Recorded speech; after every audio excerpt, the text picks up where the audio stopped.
अगर flat earth आगे ना निकली ना, वो कोई बंदा आध्यात्मिक हो ही नहीं सकता। कि आप बिग बैंग थ्योरी पढ़ा रहे हो और आप परमात्मा की बात कर रहे हो, ये हो ही नहीं सकता। ये तो लाइक 2 नावों में 2 पैर रखना हुआ ना। आप इसको क्या बोलोगे? आपकी इस पे राय क्या है? जो जो अभी स्पिरिचुअल लोग हैं इधर, वो बिग बैंग को भी पढ़ा रहे हैं और फादर गॉड और ये स्पिरिचुअल रोम की भी बात कर रहे हैं। इसमें कुछ जमती नहीं। इसमें आपका राय क्या है? मतलब स्पिरिट, जैसे स्पिरिचुअलिटी आपने बोला कि भाई स्पिरिचुअलिटी और इसमें कैसे लिंक है, तो स्पिरिचुअलिटी का मतलब स्पिरिट के साथ जो भी डीलिंग हो रही है वो स्पिरिचुअलिटी के अंडर में आ गई वो सारी चीजें। अब स्पिरिट के साथ क्या डीलिंग हो रही है? अब स्पिरिट के साथ ये डीलिंग हो रही है कि स्पिरिट जो है बर्थ लेती रहती है, कभी किसी प्लेन ऑफ एग्जिस्टेंस में बर्थ लेती है, कभी दूसरे प्लेन ऑफ एग्जिस्टेंस में बर्थ लेती है।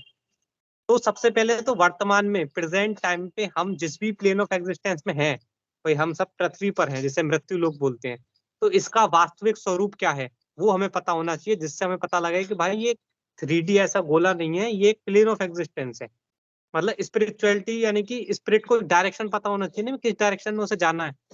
तो ये सेंस ऑफ डायरेक्शन तभी आता है जब हमें पता लगे कि भाई एक अपवर्ड डायरेक्शन है, एक डाउनवर्ड डायरेक्शन है। क्योंकि 3D इसमें इसमें तो कोई डायरेक्शन होती नहीं है, इसमें तो हर जगह सब कुछ अपवर्ड ही है। ठीक है, तो इसमें अप डाउन का कोई कॉन्सेप्ट नहीं है हीलियोसेंट्रिक में। लेकिन हमारे में क्या फिक्स्ड है, यानी कि ये अप होगा, up is up for everyone, down is down for everyone.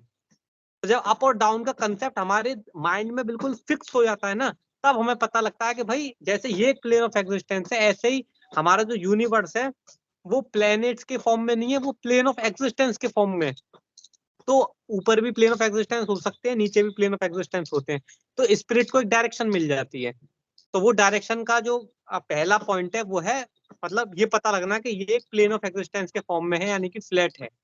ये पहली स्टेप है, मतलब खासकर उन लोगों के लिए जिन्होंने मतलब कॉलेज और स्कूल में पढ़ाई करी है लंबे समय से, क्योंकि उनका ब्रेन ज्यादा ब्रेन वॉश्ड है। अभी किसी गांव के व्यक्ति को इसकी जरूरत नहीं है, उसका ब्रेन वॉश नहीं हुआ है तो उसके लिए जरूरत नहीं है। लेकिन जो ब्रेन वॉश हुआ है वो किन लोगों का हुआ है? वो स्कूल और कॉलेजेस में जितने पढ़ रहे हैं लोग। यूनिवर्सिटीज़ तो बोल लो, वो हाँ, यूनिवर्सिटीज में जितने रॉकफेलर्स हैं, का एजुकेशन। राइट। तो फिर इनके लिए ये पॉइंट बहुत महत्वपूर्ण बन जाता है, इन सभी को एजुकेट करना इस संबंध में, प्लेन ऑफ एग्जिस्टेंस के फॉर्म में, कि हमारा जो यूनिवर्स है वो प्लेन ऑफ एग्जिस्टेंस के फॉर्म में है, ये बताना। यही रियल स्पिरिचुअलिटी है, क्योंकि इसी से स्पिरिट को डायरेक्शन मिलती है सही। पढ़िए चाणक्य तिवारी जी की इस विषय पर लिखी गई भारत की पहली पुस्तक चप्टू गोला। चप्टू गोला ई बुक को ऑर्डर करने के लिए 9368138638 पर व्हाट्सएप कीजिए।